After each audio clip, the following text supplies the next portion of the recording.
100 ఏళ్ల క్రితం మన కళ్ళ ముందు జరిగిన విషయం ఇది. అప్పుడు ఉన్న వాళ్ళందరూ చూశారు కదా.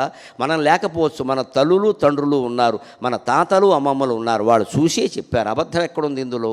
సత్యాన్ని కనుగొనడం కోసం ఆయన తీవ్రమైన తపస్సు చేశాడు. ఎంత తపస్సు అంటే ఇక్కడ సాగట్లేదంటే అక్కడికి వెళ్ళాడు, అక్కడ సాగట్లేదంటే ఇంకో చోటకి వెళ్ళాడు. కానీ నేను తపస్సు చేసుకుంటున్నాను, మీరెవరు ఇక్కడికి రావద్దు, వస్తే శపిస్తా, ఈ నాటకాలు ఆడలేదు.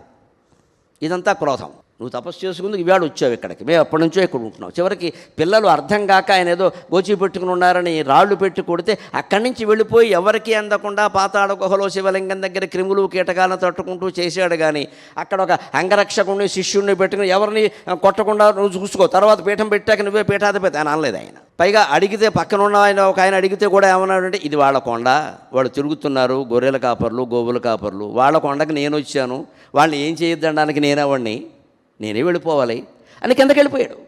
అక్కడే ఉండిపోయాడు అలాగా. అది గాఢమైన తపస్సు అంటే అర్థం.